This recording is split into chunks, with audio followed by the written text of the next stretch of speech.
Hey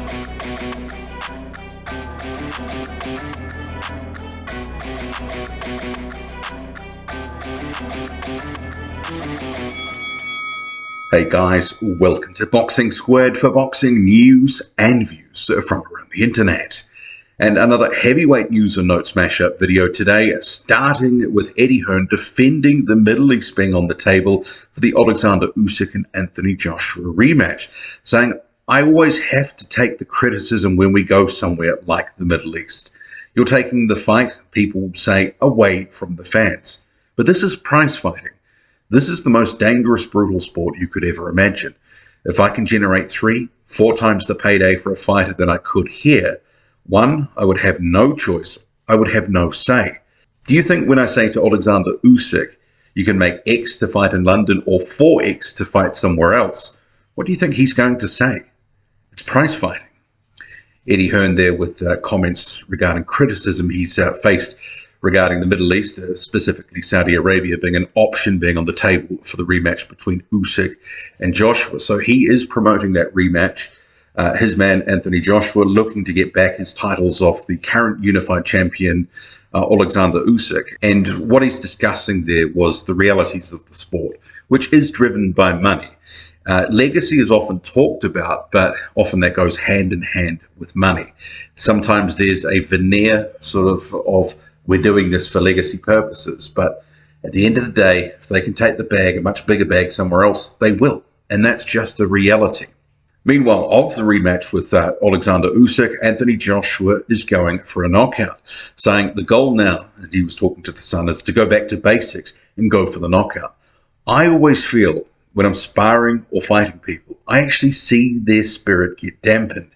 Honestly, when you're looking at this person directly in their eyes and watching their body, you can read the body, and punch after punch, this person is slowly fading.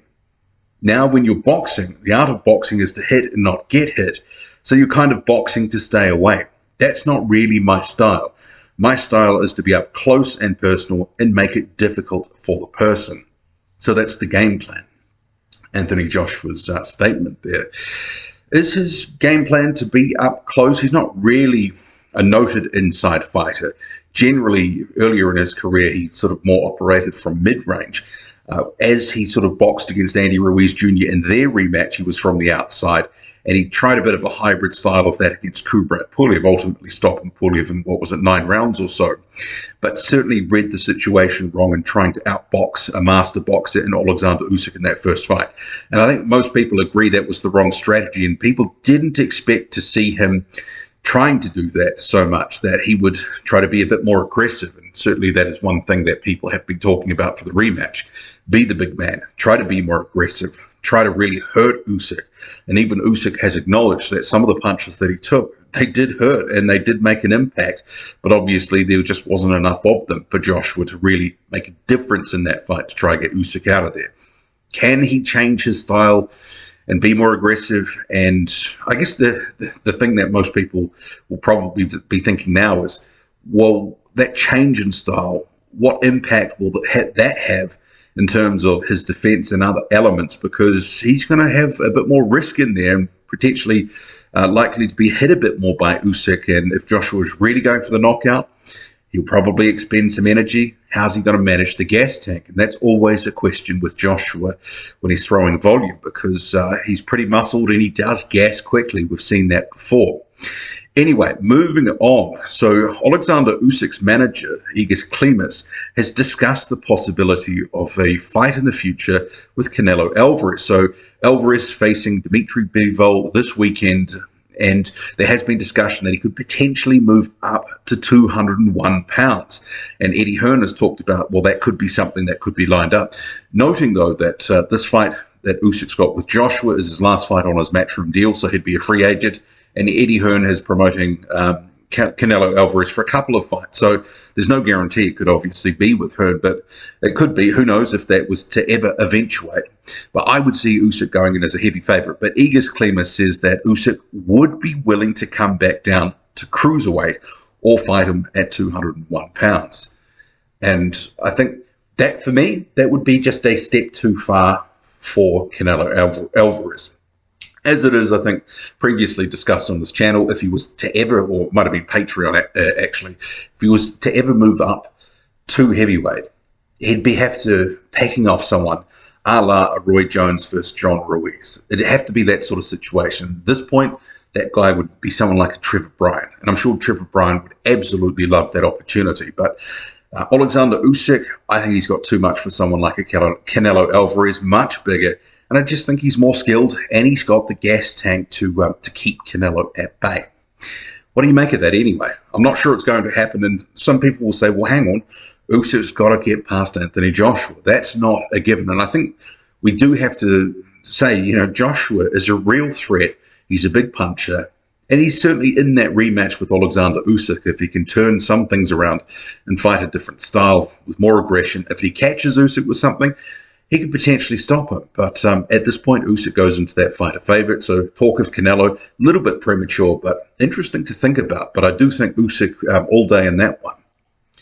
And of Tyson Fury, Canelo Alvarez has commented this week that he thinks that Tyson Fury is one of the greatest heavyweights of all time, saying, yeah, why not? He's a very good fighter, a lot of talent. He's doing some really good things in his career and his legacy. Trevor Bryan, Daniel Dubois, it now has a city and a venue. So it has been confirmed June 11 at the Casino Miami Jai Alai in Miami. And it's going to be, that this is what it's been billed as, the fight for freedom and peace. So that's a new tagline, so it's better than the Return to Greatness one that was used for a couple of different bits and pieces. So this is going to be headlined, obviously, by Bryan and Dubois, and there's going to be some different sort of so-called title fights on the undercard, some NABBA different titles on the line, including a heavyweight fight. You've got DaCarree Scott. He will be facing Jonathan Guidry. As we know, Guidry was the opponent for Trevor Bryan in his last fight. And DaCarree Scott has actually recently entered the WBA rankings at number 15. So if there is some shenanigans, some so-called visa issues for Daniel Dubois to actually get into the country to face Trevor Bryan, well, he's going to be Johnny on the spot. And some people will say, including myself, that that could be by design, that DaCarree Scott is now inserted into those rankings, ready and waiting and able to fight Trevor Bryan if need be.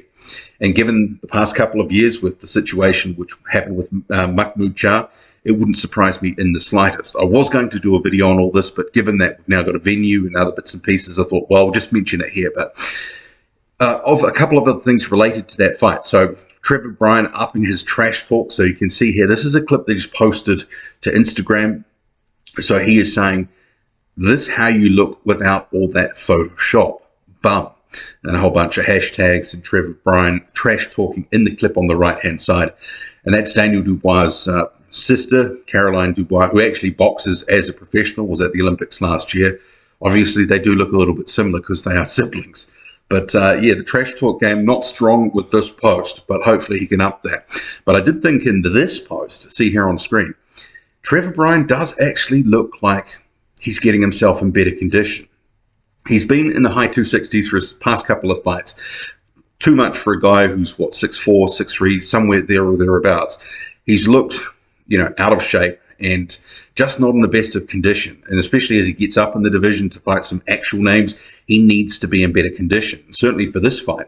And with the addition of Larry Holmes, and as we already know, Trevor Bryan's got a decent jab, but bringing Holmes in to sort of hone that tool, and now that he's coming in looking in better condition, and I'm thinking he'll be somewhere probably in the 250s, I think this is actually good for Trevor Bryan. I'm starting to think he could have some success in this fight. I think it's going to be clear the strategy for him is to use that jab a la Joe Joyce.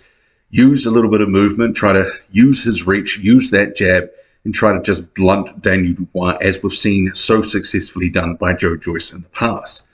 I think that that's pretty clear at this point. And DaCarree Scott, of his addition to the card, he says, June 11th in Miami, Florida, we back. Ranked in the top 15 in the WBA, going to make a big statement. Stepping. Thank you to my team. Jermaine Franklin is going to be back in the ring this weekend, he has announced. So here's a post from his social media saying, I'm back. It's time to tell my story. I'm going to put it all on the table. People try to stop my career.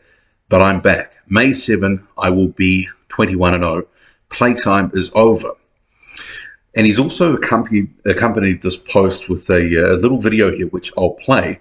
But I would just say I can't see any details up on BoxRec about who he's going to be fighting. May 7, obviously, with 2 years out of the ring, hasn't fought since end of 2019.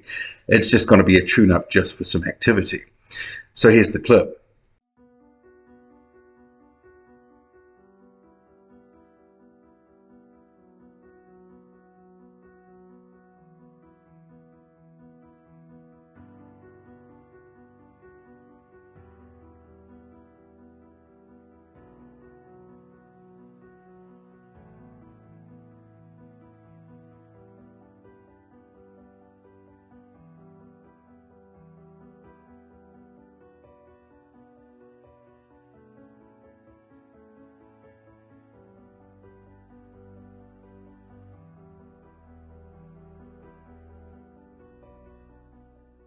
So some of what he's referring to there, it's not really clear what it's all about, but obviously there's been some behind-the-scenes things that have been going on, and he thinks people have been trying to stall and hurt his career. So I'm interested to know more about that. And actually, I'm not even on Instagram, but he did sort of copy me in terms of adding me. But he did send it to me direct on Twitter, so that's how I got onto it initially. Universum Box Promotion has rescheduled the fight between Zhan Kossobutskiy and Johann Dubois. So this was meant to be held some time ago, but got cancelled because of the pandemic. So COVID, all that sort of stuff. There was COVID, I think, was it, in Kossobutskiy's team, something like that. It was meant to be a number of months ago. So it is going to be 21st of May, and it will be on YouTube. So that's good to see that it's not going to be charged. So yeah, I'm looking forward to see Zhan Kossobutskiy back in the ring. So in terms of the talent that he's got, this guy is ready for much bigger tests than Johann Dubois at this stage of his career. But this represents the biggest name value, a guy who's been a former title challenger. So a resume builder as such, but Dubois at this point pretty washed. Kossobutskiy probably stops him in a few rounds. And rounding up this heavyweight news and notes mashup video, so Hasim Rahman Jr. has reflected on his stoppage loss against Kinsey Morrison this past weekend, saying, "Because it's beauty in the struggle. More than anything, this experience of losing excited me. I see different ways to get better. Certain weaknesses were exposed that I must work on to ensure will never happen again. It sucks to lose, but at the same time, there are answers right there. No one ever told me that my job would be easy. If it was easy, the keyboard warriors and mixtape droppers would do it too. The process I'm taking after this fight is much different than anything I've dealt with before." So there is more, so you can check that out at your leisure. What do you make of it all? Drop a comment, loud and often. Hit like, hit subscribe. Follow me on Twitter, boxing_squared. I'm out.